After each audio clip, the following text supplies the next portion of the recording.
कई बार बेचने वाला उठ के भागने लगेगा कि मुझे प्रॉपर्टी नहीं बेचनी है। कई बार खरीदने वाला ये कह के उठ जाएगा कि मुझे इस रेट में प्रॉपर्टी नहीं खरीदनी है। तो आपको उनके बीच तालमेल बैठाना पड़ेगा, आपको उस डील को फाइनल करवाना पड़ेगा। ये काबिलियत आप में होनी चाहिए और आपको इस बिज़नेस में आने के लिए ये काबिलियत हासिल करनी पड़ेगी। दोस्तों, किसी भी तरह की प्रॉपर्टी को खरीदने या बेचने के लिए ब्रोकर्स की ज़रूरत पड़ती है, रियल एस्टेट एजेंट्स की ज़रूरत पड़ती है और उन्हीं के मार्फत किसी भी प्रॉपर्टी को खरीदा या बेचा जाता है। अगर आप भी एक सफल रियल एस्टेट एजेंट बनना चाहते हैं, एक रियल एस्टेट ब्रोकर बनना चाहते हैं, घर बैठे लाखों रुपए कमाना चाहते हैं, तो ये वीडियो आपके लिए है। रियल एस्टेट बिजनेस एक ऐसा बिजनेस है दोस्तों जिसमें किसी भी डिग्री की आपको ज़रूरत नहीं है, किसी भी बहुत ज़्यादा पढ़ाई करने की आपको ज़रूरत नहीं है। अगर आप नॉर्मल पढ़े लिखे इंसान हैं, सिर्फ हस्ताक्षर करना जानते हैं, तो भी आप एक सफल real estate broker, real estate agent या प्रॉपर्टी डीलर बन सकते हैं। इसमें सिर्फ और सिर्फ आपका थोड़ा सा दिमाग चलना चाहिए, ट्रिक और टेक्निक पहचानने की क्षमता आप में होनी चाहिए और मौके का फायदा उठाने की सोच आप में होनी चाहिए। इस फील्ड में आज के टाइम में हर व्यक्ति आना चाहता है। कई लोग एक सौदा करने के बाद प्रॉपर्टी डीलर अपने आप को समझने लगते हैं, लेकिन उसके बाद जब उनका काम आगे नहीं चलता तो वो इस फील्ड से भाग खड़े होते हैं और अपने पुराने काम में वापस से लग जाते हैं। मैंने दोस्तों कई ऐसे व्यक्तियों को देखा है जो किराने की दुकान चला रहे थे, पान की दुकान चला रहे थे, कोई ठेला लगा रहे थे या सामान्य सी कहीं नौकरी कर रहे थे।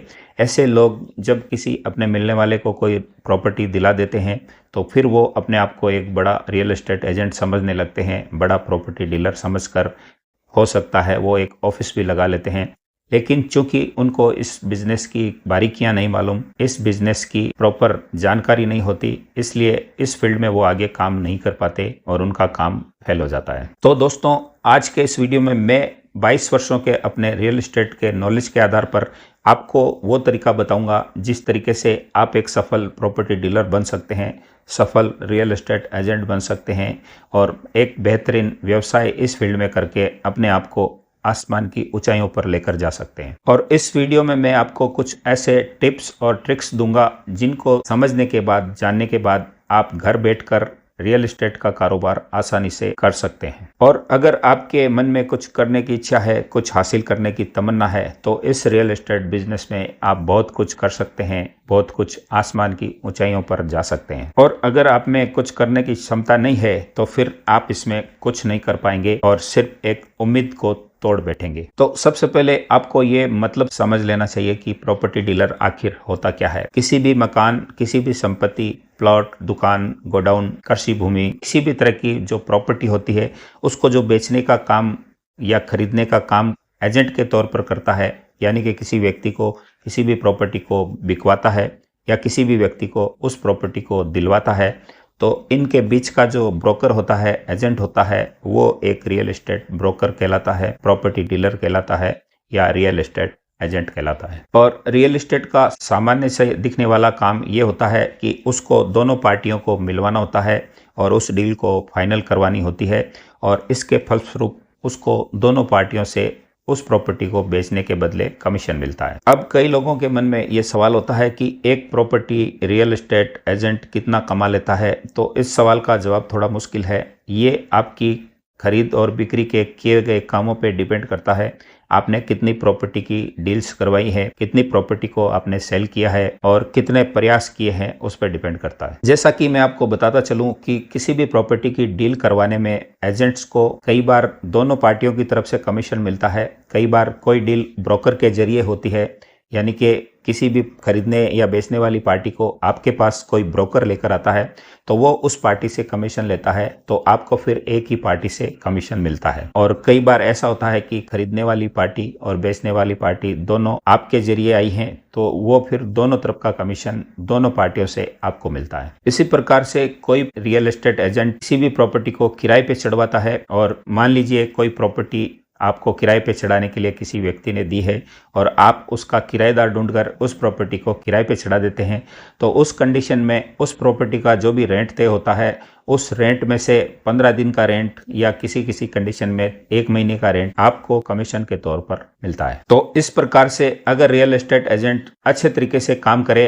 तो वो महीने के लाखों रुपए अर्जित कर सकता है, और 2-3 महीने दबा के अगर वो काम कर ले तो उसके पास घर बनने में और गाड़ी आने में देर नहीं लगती है। अब इस वीडियो में मैं आपको वो चीज बताऊंगा जो आपको एक सफल रियल एस्टेट एजेंट बनाएगी, सफल रियल एस्टेट ब्रोकर बनाएगी और एक सफल प्रॉपर्टी डीलर बना देगी। तो उसके लिए आपको मार्केट में उतरना पड़ेगा, रियल एस्टेट के समंदर में गोता लगाना पड़ेगा, और जिस एरिया में आप काम करना चाहते हैं, जिस एरिया में रेटें बढ़ रही है, ऐसे एरिया में आपको उस प्रॉपर्टी को ढूंढना होगा जिस प्रॉपर्टी को कोई भी व्यक्ति बेचना चाह रहा है। ऐसे व्यक्तियों की आपको पहचान करनी होगी, प्रॉपर्टी के उस फील्ड में आपको घूमना पड़ेगा और वहां से ऐसे व्यक्ति को ढूंढकर उस प्रॉपर्टी की डिटेल्स आपको लेनी होगी जो प्रॉपर्टी वो बेचना चाहता है। उसके अलावा उस मार्केट की आपको मार्केट वैल्यू पता करनी पड़ेगी, उस एरिया की डीएलसी वैल्यू क्या है वो पता करनी पड़ेगी, उस प्रॉपर्टी से संबंधित तमाम तरह की छानबीन आपको करनी पड़ेगी। और वो प्रॉपर्टी की मार्केट वैल्यू जब आपको पता चल जाएगी, उस प्रॉपर्टी को वो व्यक्ति सेल करना चाहता है तो वो कितनी वैल्यू में करना चाहता है और एक्चुअल उस एरिया की मार्केट वैल्यू कितनी है, ये सब पता होने के बाद उस प्रॉपर्टी को बेचने के लिए आपको प्रयास शुरू करने होंगे। अब वो कस्टमर आपको कहाँ से मिलेंगे, तो उसके लिए आपको उस एरिया में कंटिन्यू मेहनत करनी होगी। उस एरिया में आस पड़ोस में जहाँ पर वो प्रॉपर्टी है आपको अपने नंबर छोड़ने होंगे और उस प्रॉपर्टी के बारे में बताना होगा कि ये फलां प्रॉपर्टी बिकाऊ है। इसके अलावा आप सोशल मीडिया का सहारा ले सकते हैं, फेसबुक, व्हाट्सएप वगैरह के ग्रुप्स का सहारा ले सकते हैं और उसमें अपनी लीड को डाल सकते हैं। उसके लिए आप कोशिशें कर सकते हैं। इसके अलावा आप अपने मिलने वालों से, जानने वालों से उस प्रॉपर्टी के बारे में डिटेल्स बता सकते हैं और ये कह सकते हैं कि फलां एरिया में फलां प्रॉपर्टी मैं आपको दिलवा सकता हूं। अब अगर आपने उस प्रॉपर्टी को बेचने के लिए बायर को ढूंढ लिया तो उसके बाद उसकी डील फाइनल करवाने के बाद आपको एक सेल एग्रीमेंट बनवाना होता है, और चूंकि आप एकदम नए हैं, आपको पता नहीं है कि सेल एग्रीमेंट कैसे बनता है, उसमें शर्तें क्या क्या लिखी जाती हैं। तो दोस्तों, मेरे चैनल पर एग्रीमेंट कैसे बनाया जाता है, उसमें क्या क्या कंडीशंस लिखी जाती है, वो तमाम सारी बातें मेरे चैनल पर आपको मिल जाएगी। आप वहाँ पर जाकर सेल एग्रीमेंट के बारे में जानकारी प्राप्त कर सकते हैं। लेकिन उसके बाद भी फील्ड में आप एग्रीमेंट को कैसे बनाएंगे, तो उसके लिए बाहर से आपको बहुत सारी हेल्प मिल जाएगी। आप किसी डीड राइटर के पास जाएंगे तो उनके पास परफॉर्मा लिखा हुआ होता है, उसमें सारी एग्रीमेंट्स की डिटेल्स लिखी हुई होती हैं। आपको सिर्फ प्रॉपर्टी के डॉक्यूमेंट्स उसको ले जाकर देने होते हैं और वो उस प्रॉपर्टी की डिटेल्स को उस एग्रीमेंट के परफॉर्मे में फिट कर देता है और एग्रीमेंट को टाइप कर देता है। इसी तरह से अगर किसी प्रॉपर्टी को आपने रेंट पे दिया है, सेम कंडीशंस रेंट एग्रीमेंट की भी बनती है। आपको प्रॉपर्टी की डिटेल, किराया, ये सारी डिटेल आपको बतानी होती है और डीड राइटर खुद ही रेंट एग्रीमेंट को अपने परफॉर्मे के आधार पर आपको टाइप करके दे देता है। और दोस्तों, अगर आप हकीकत में सच में प्रॉपर्टी डीलर बनना चाहते हैं, रियल एस्टेट एजेंट बनना चाहते हैं और अगर आपने ये ठान लिया है और पक्का इरादा कर लिया है, तो फिर आपको परेशान होने की बिल्कुल जरूरत नहीं है। आप मेरे चैनल के तमाम वीडियोज को अगर देख लेंगे तो 90% किस तरह से प्रॉपर्टी डीलर बना जाता है, क्या क्या बारीकियां हैं, वो सारी बातें आपको समझ में आ जाएगी। और इसके अलावा कई ऐसी वेबसाइट्स हैं जहां पर आपको अपना रजिस्ट्रेशन करना होता है और वहां पर रजिस्ट्रेशन करवाने के बाद उन वेबसाइट्स पर आप अपनी प्रॉपर्टी की डिटेल्स को फीड कर सकते हैं और उन वेबसाइट्स के जरिए उस प्रॉपर्टी को बेच सकते हैं। अब दोस्तों, आप एक कामयाब प्रॉपर्टी डीलर कैसे बने और आपको क्या क्या बातों का ध्यान रखना चाहिए, क्या क्या बारीकियों का ध्यान रखना चाहिए कि आपको आगे बढ़ने से कोई माइका लाल रोक न पाए, आप इस फील्ड में बहुत कुछ अच्छा करके जाएं, बहुत अच्छा मुकाम हासिल कर पाएं, तो उसके लिए मैं आपको 5 टिप्स दूंगा और उन टिप्स को आपने अगर अपनी लाइफ में उतार लिया, उनको समझ लिया, तो फिर आप एक प्रॉपर्टी डीलर की कामयाबी हासिल करने में पीछे नहीं रहेंगे। दोस्तों, जो सबसे पहला टिप्स है वो ये है कि आप पढ़े लिखे नहीं हैं, कम पढ़े लिखे हैं, लेकिन आपको अपनी पर्सनालिटी पे स्पेशली ध्यान देना है। अच्छे कपड़े पहनने हैं, अच्छी बोलचाल का तरीका सीखना है, आपको अच्छी प्रॉपर्टी कैसे मिले उसको ढूंढना है, वो कहाँ से मिल सकती है उस पर गौर करना है। यानी कि आपको अपने पर्सनल डेवलपमेंट पे ध्यान देना है, अपने तजुर्बे को बढ़ाना है, अपने नॉलेज को बढ़ाना है, टिप्स एंड ट्रिक्स सीखनी है। आपको इस बात की भी जानकारी करनी है कि कौन सी प्रॉपर्टी मुझे कहाँ से मिल सकती है, उसकी सर्च करें, ऐसे ऐसे ग्रुप्स से जुड़ें, ऐसे ऐसे लोगों से जुड़ें, उस एरिया के बड़े प्रॉपर्टी डीलर से कॉन्टेक्ट करें, उनसे उस प्रॉपर्टी के बारे में जानकारी प्राप्त करें, वहाँ की मार्केट वैल्यू पता करें, उस प्रॉपर्टी की लीड पता करें। इसके अलावा आपको कस्टमर कहाँ से मिल सकते हैं, उसके लिए आप सोशल मीडिया का, न्यूज़पेपर का या किसी भी प्रॉपर्टी डीलर से कई एजेंट्स जुड़े हुए होते हैं, उनसे दोस्ती करके उनसे उस प्रॉपर्टी की लीड ले सकते हैं। और अगर आपके पास एक प्रॉपर्टी बिकने के लिए है तो आप अगर 10 व्यक्तियों को बताएंगे तो 10 में से एक व्यक्ति तो उसका खरीदार आपके पास लेकर जरूर आएगा। इसके अलावा आपको उस एरिया की डीएलसी वैल्यू को जरूर सीखना होगा। उस एरिया में कितने अमाउंट पर रजिस्ट्री होती है, कितने अमाउंट पर स्टाम्प ड्यूटी कितनी लगती है, ये तमाम सारी चीजें आप खरीदार को बता पाएंगे। आप अगर सक्षम होंगे तो आपसे आपका खरीदार जरूर संतुष्ट होकर जाएगा, क्योंकि आपका नॉलेज बोलेगा, आपका काम बोलेगा। तो मेरा कहने का ये मतलब है कि आपको इस फील्ड की बारीकियां सीखनी होगी।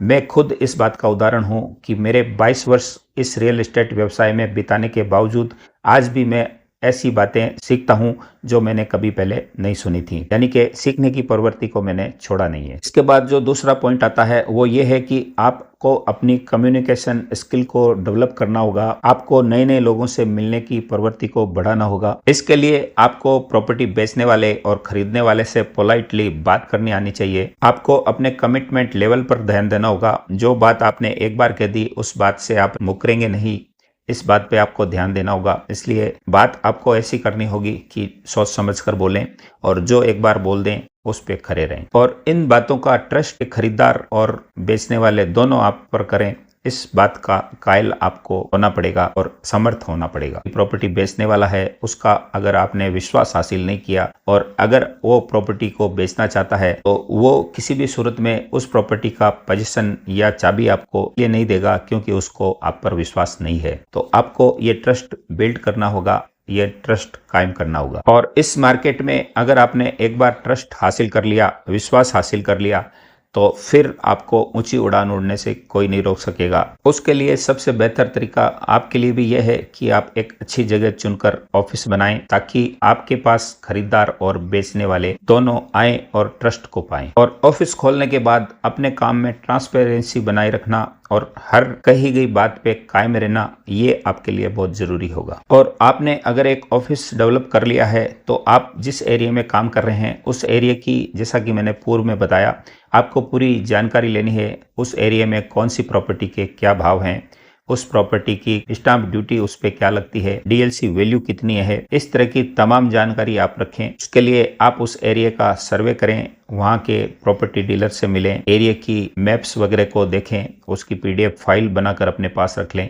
हो सके तो जिस एरिया में आप काम कर रहे हैं उस एरिया के नक्शे को आप बनाकर अपने ऑफिस में जरूर टांग लें, ताकि उस एरिया में जो भी प्रॉपर्टी बिकने को आती है आपको तुरंत पता चल जाए कि वो प्रॉपर्टी किस जगह स्थित है, उसके सामने रोड कितनी है और उस प्लॉट का डायरेक्शन क्या है। और फिर उस एरिया में इस बात की छानबीन करें कि उस एरिया में कौन कौन सी प्रॉपर्टी बिकाऊ है, कौन कौन सी प्रॉपर्टी रेंट पे देने के लिए उपलब्ध है। उनके ओनर्स से बात करें, उनसे उस प्रॉपर्टी की वैल्यू पता करें, उस प्रॉपर्टी को वो कितने में बेचना चाहते हैं या रेंट पे देना चाहते हैं तो कितने रुपए में वो रेंट पे देना चाहते हैं। ये तमाम तरह की सारी जानकारी अपने पास लेकर रखें और हो सके तो एक रजिस्टर मेंटेन करें, उसमें उस प्रॉपर्टी की डिटेल्स को लिख लें, बायर के उस सेलर के नंबर भी लिख लें, ताकि जब भी आपके पास बायर आए तो आप उस व्यक्ति से कांटेक्ट कर सकें। इसके अलावा जो प्रॉपर्टी बेचना चाहता है, आपके पास उस प्रॉपर्टी की डिटेल आने के बाद उस प्रॉपर्टी से संबंधित बेचने की तमाम शर्तें भी उस प्रॉपर्टी को बेचने वाले से पहले ही प्राप्त कर लें। यानी कि वो उस प्रॉपर्टी को कितने में बेचेगा,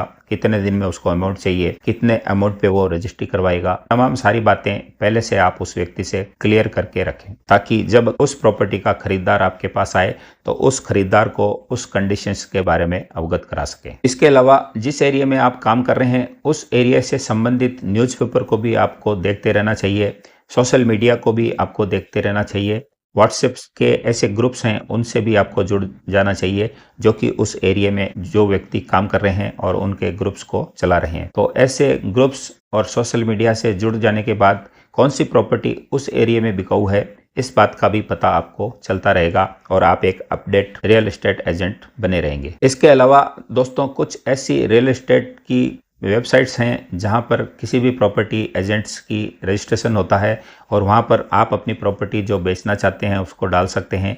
वहां पर आपको उस एरिया की कोई प्रॉपर्टी बिकाऊ है तो उसके बारे में जानकारी मिल सकती है, यानी कि तमाम प्रॉपर्टी की लीड्स आपको वहां से मिल सकती है और किसी भी प्रॉपर्टी को खरीदने या बेचने का सहयोग आप वहां से प्राप्त कर सकते हैं। तो दोस्तों अब तक के वीडियो में आपको ये पता चल गया होगा कि प्रॉपर्टी और रियल एस्टेट का काम शुरू कैसे करते हैं और किसी भी प्रॉपर्टी को जो बिकने के लिए मार्केट में है उसका पता कैसे करें। अब इसके अलावा जब आप किसी भी जगह ऑफिस खोल के बैठेंगे और वहां पर प्रॉपर सीटिंग को रखेंगे तो आपके पास वहां से चलते फिरते बायर भी आएंगे, जिनको प्रॉपर्टी खरीदनी है वो भी व्यक्ति आपसे कॉन्टेक्ट करेंगे। आपको एक रजिस्टर मेंटेन करना है, उसमें जो प्रॉपर्टी बेचने के लिए आए तो आपको प्रॉपर्टी की डिटेल्स लिखनी है, उसका माप लिखना है और किस प्राइस में वो व्यक्ति उस प्रॉपर्टी को बेचना चाहता है आपको वो डिटेल्स उसमें लिख कर रखनी है और बेचने वाले के कॉन्टैक्ट नंबर भी आपको उसमें लिख कर रखने हैं। और इसी प्रकार जब कोई व्यक्ति किसी भी प्रॉपर्टी को खरीदने के लिए आए तो आपके पास तमाम प्रॉपर्टी जो उपलब्ध है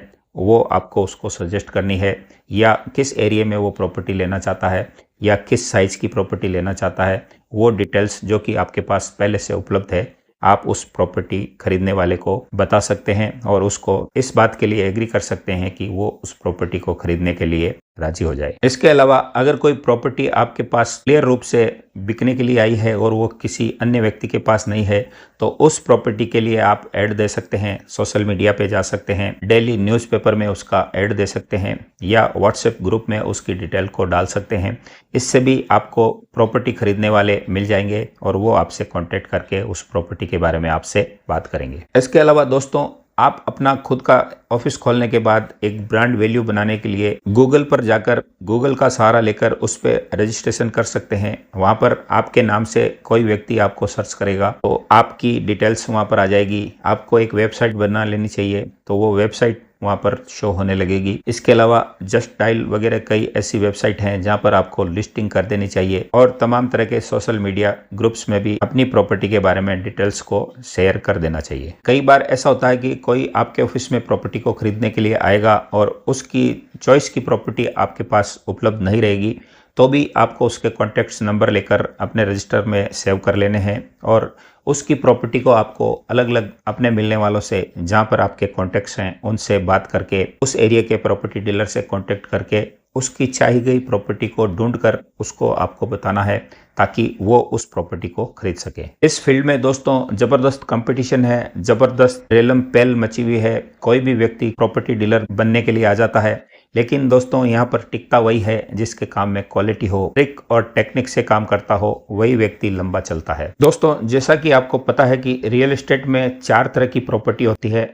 एक होती है आवासीय, दूसरी होती है कमर्शियल, तीसरी होती है कृषि भूमि और चौथी होती है इंडस्ट्रियल प्रॉपर्टी। रेजिडेंशियल प्रॉपर्टी में जैसे कि मकान हो गया, अपार्टमेंट हो गया, फ्लैट हो गया, ये सब प्रॉपर्टी आती है। ऐसी प्रॉपर्टी वो होती है जिसमें लोग रहते हैं। कमर्शियल प्रॉपर्टी वो होती है जिसमें कि कमर्शियल एक्टिविटीज होती है, जैसे कि दुकान हो गई, शॉप हो गई। और इंडस्ट्रियल प्रॉपर्टी वो हो गई जिसमें कि फैक्ट्रियां हैं, बड़े बड़े उद्योग धंधे चलते हों। और कृषि भूमि जो कि बड़े बड़े खेत होते हैं और उसकी लोग प्लॉटिंग करके उसमें प्लॉट्स बेचते हैं। तो ये 4 प्रकार की प्रॉपर्टीज होती है। अब आपको ये देखना है कि आपको किस एरिया की कौन सी प्रॉपर्टी सेल करनी है और किस प्रॉपर्टी में आपको ध्यान देना है। इस वीडियो के आखिर में मैं आपको ये बताना चाहूँगा कि ये काम जितना आसान दिखता है उतना आसान है नहीं। इस काम की चकाचौंध को देखकर काफ़ी लोग इस फील्ड में आते हैं, लेकिन प्रॉपर काम नहीं होने की वजह से या उनको इस फील्ड की टेक्निक पता नहीं होने की वजह से वो भाग खड़े होते हैं,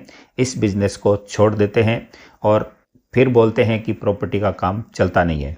लेकिन अगर आपने इन टिक्स और ट्रिक्स को समझा और अपने एक टारगेट को समझकर बहुत मेहनत और ईमानदारी से इस फील्ड में काम किया तो आप एक सफल real estate broker, real estate agent या प्रॉपर्टी डीलर बन सकते हैं।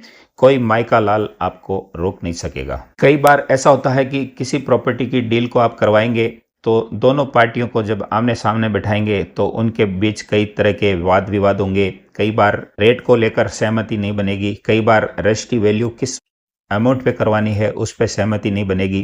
कई बार प्रॉपर्टी की जो रेट बेचने वाला बता रहा है वो खरीदने वाले को समझ में नहीं आएगी। कई तरह के जोड़ तोड़ आपको करने पड़ेंगे और उनके बीच मध्यस्थता आपको करनी पड़ेगी। कई बार बेचने वाला उठ के भागने लगेगा कि मुझे प्रॉपर्टी नहीं बेचनी है। कई बार खरीदने वाला ये कह के उठ जाएगा कि मुझे इस रेट में प्रॉपर्टी नहीं खरीदनी है। तो आपको उनके बीच तालमेल बैठाना पड़ेगा, आपको उस डील को फाइनल करवाना पड़ेगा। ये काबिलियत आप में होनी चाहिए और आपको इस बिजनेस में आने के लिए ये काबिलियत हासिल करनी पड़ेगी। इसके अलावा किसी भी प्रॉपर्टी की आप डील करवाएंगे और मान लो खरीदने वाला उस पर लोन लेना चाहता है तो बैंकिंग से संबंधित सारी डिटेल्स आपके पास होनी चाहिए। बैंकों में आपके पास एजेंट्स के कॉन्टेक्ट्स होने चाहिए ताकि आप उस प्रॉपर्टी की प्रॉपर डील करवा सकें। इसके अलावा उस प्रॉपर्टी में डॉक्यूमेंट्स वगैरह क्या होते हैं, क्या क्या कागजात होते हैं, ये भी आपको सीखना पड़ेगा ताकि आपके पास कोई डील आए, कोई भी डॉक्यूमेंट मिस हो, आपको कोई परेशानी न हो, किसी भी वाद विवाद का सामना आपको नहीं करना पड़े। दोस्तों, मैंने रियल एस्टेट में ऐसे ऐसे लोग देखे हैं जिनको किसी भी प्रॉपर्टी के डॉक्यूमेंट्स क्या होते हैं ये बात पता नहीं होती। कई बार किसी प्रॉपर्टी की डील होती है और उसमें 1 या 2 डॉक्यूमेंट्स मिस होते हैं। उस प्रॉपर्टी की फाइल में वो पेपर्स होते ही नहीं हैं और वो उस प्रॉपर्टी की डील करवा देते हैं और जब लास्ट में लॉयर उस प्रॉपर्टी की रजिस्ट्री करवाता है तब आपको पता चलता है कि इस प्रॉपर्टी में ये पेपर है ही नहीं। उस वक्त आपकी डील खटाई में पड़ सकती है, आपकी डील बिगड़ सकती है, वाद विवाद हो सकता है, मुकदमेबाजी हो सकती है। तो आपको ये ज्ञान गेन करना पड़ेगा, ये नॉलेज लाना पड़ेगा कि जिस एरिया में जिस प्रॉपर्टी के बारे में आप काम कर रहे हैं उस प्रॉपर्टी के डॉक्यूमेंट्स की तमाम जानकारी आपको उस एरिया के लॉयर से भी ज़्यादा हो। मेरे एरिया में मेरे द्वारा बेची गई प्रॉपर्टी की मैं गारंटी लेता हूँ। मेरे द्वारा जो भी प्रॉपर्टी बेची गई है और जो प्रॉपर्टी की फाइल मेरी टेबल पे आ चुकी है उसको आप दुनिया के किसी भी लॉयर से चेक करा लें, उसमें कोई प्रॉब्लम नहीं निकलेगी। इतना नॉलेज आपको गेन करना पड़ेगा, इतना कॉन्फिडेंस आपको अपने आप में डेवलप करना पड़ेगा। और मेरे द्वारा बताई गई तमाम बातों को आपने अपने जहन में रखा और धैर्य रखा तो आप 1 या 2 डील करके इस फील्ड को छोड़ेंगे नहीं और निरंतर काम करके आगे बढ़ते जाएंगे। उसके लिए आपको लगन और मेहनत से काम करना होगा, टारगेट को समझना होगा। जिस तरह समुद्र की लहरें तेजी से आती हैं उस तरह से अपने काम को करना पड़ेगा। तो दोस्तों, इसमें बताने को और कहने को बहुत कुछ है। बहुत सी ऐसी बातें हैं, बहुत सी ऐसी टेक्निक्स हैं जो बताई नहीं जाती, सिर्फ सीखी जाती हैं और जब आप इस समुद्र में कूदेंगे तो तैरना आपको अपने आप आ जाएगा। तो उम्मीद करता हूं दोस्तों, जो नया व्यक्ति किसी भी प्रॉपर्टी के काम को शुरू करना चाहता है उसके लिए कुछ ऐसी चंद बातें जो मैंने इस वीडियो में आपको बताई हैं आपको समझ में जरूर आई होगी और आपको कुछ सीखने को जरूर मिला होगा। और किस प्रकार से एक सफल real estate agent, real estate broker या प्रॉपर्टी डीलर बना जाता है, आपको इस चीज़ को समझने में मदद मिली होगी। तो उम्मीद करता हूँ इस वीडियो को आपने लाइक किया होगा। अगर लाइक किया है तो लाइक का बटन जरूर दबा दीजिए, सब्सक्राइब का बटन भी जरूर दबा दीजिए ताकि आपको बेल आइकन दिख जाए और बेल आइकन दिख जाए तो बेल आइकन भी जरूर दबा दीजिए ताकि आपको इसी तरह की वीडियोस आगे भी मिलती रहे। दोस्तों, हम आपसे मिलते हैं नए वीडियो के साथ। तब तक के लिए नमस्कार। जय हिंद, जय भारत।